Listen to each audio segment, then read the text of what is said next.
Halo, assalamualaikum warahmatullahi wabarakatuh. Bertemu kembali dengan saya Ririn di channel Mata Hati Korea.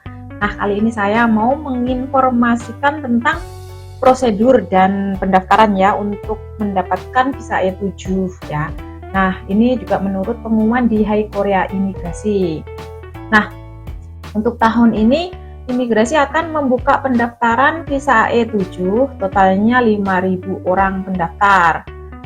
Di sini akan dibagi ada dua seleksi ya, pendaftaran dan penyeleksian secara reguler atau sudah dijadwalkan. Itu sebesar 2.500 orang pendaftar atau 625 orang per periode. Yang nomor satu ya. Nah, yang dimaksud di sini apa sih pendaftaran dengan penyeleksi reguler atau yang sudah terjadwal? Ini adalah pendaftaran yang sudah ditentukan jadwal pendaftarannya, yaitu setahun 4 kali pendaftaran atau 4 kali periode. Nah, prosesnya gimana? Pemberitahuan melalui jadwal seleksi di Hai Korea, terus ke aplikasi dalam periode seleksi. Setelah itu pemeriksaan secara individu dan pengumuman hasil seleksi ada di Hai Korea akan diumumkan. Nah, yang kedua adalah pendaftaran kapanpun menurut situasi dan kondisi.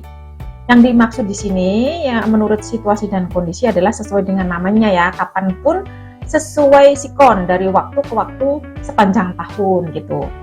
Jadi rinciannya di sini untuk pendaftaran kapanpun sesuai situasi dan kondisi, rinciannya A, nilai tertinggi 200 orang itu akan dipilih. Setelah itu B, perusahaan pencipta lapangan kerja dan perusahaan penghargaan penciptaan lapangan kerja. Nah, di situ akan dipilih 150 orang.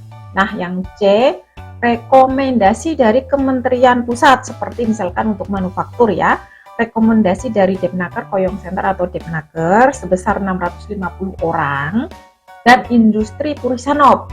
Nah, rekomendasi ini dari Kementerian Perdagangan, Industri dan Energi sebanyak 400 orang juga.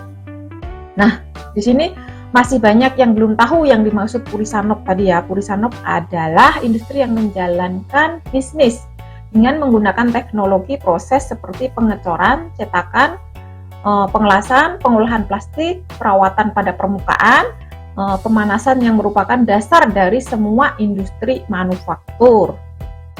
Nah, yang ketiga tadi ada manufaktur, industri Purisanop, setelah itu industri pertanian dan peternakan, itu akan direkomendasikan oleh Kementerian Pertanian, Urusan Pangan dan Pedesaan. Itu akan dipilih sebesar 400 orang. Untuk perikanan akan direkomendasikan oleh Kementerian Kelautan dan Perikanan sebesar 300 orang. Industri pembuatan kapal akan direkomendasikan oleh Kementerian Perdagangan, Industri dan Energi sebanyak 400 orang. Nah, kalian bisa cek ya sekalian sektornya sektor apa dan harus direkomendasikan untuk menambah nilai aja ya, rekomendasinya ke lembaga mana atau organisasi mana supaya dicek lagi. Nah, untuk pendaftaran jadwalnya 1 tahun dibagi menjadi 4 periode. Nah, pendaftaran untuk periode 1 pendaftarannya dibuka pada tanggal 20 Maret sampai 23 Maret tahun 2023. Pengumumannya kelulusannya itu kan biasanya aja ILCA bagian 1, ICA bagian 2 gitu kan, akan diumumkan pada tanggal 4 April 2023. Nah, untuk pendaftaran periode kedua, pendaftarnya akan dibuka pada tanggal 12 Juni sampai 15 Juni tahun 2023. Nah, pengumumannya akan diumumkan pada tanggal 27 Juni tahun 2023.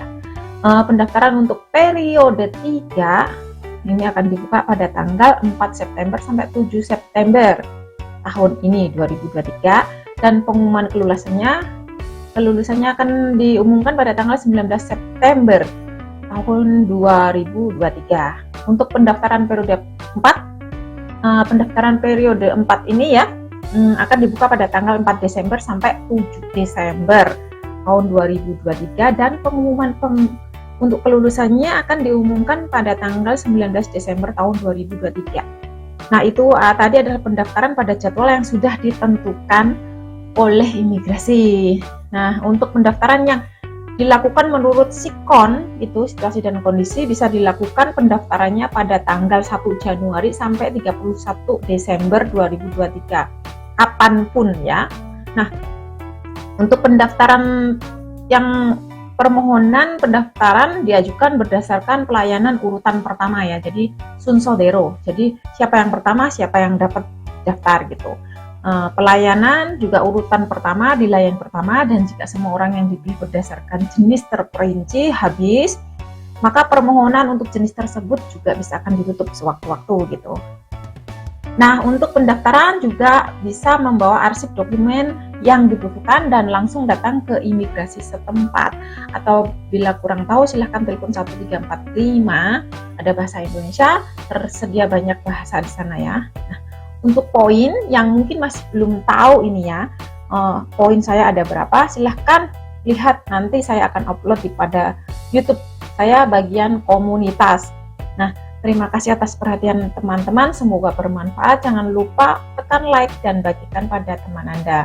Untuk menambah semangat saya dalam membuat info selanjutnya, jangan lupa untuk tidak skip iklannya. Nah, wassalamualaikum warahmatullahi wabarakatuh.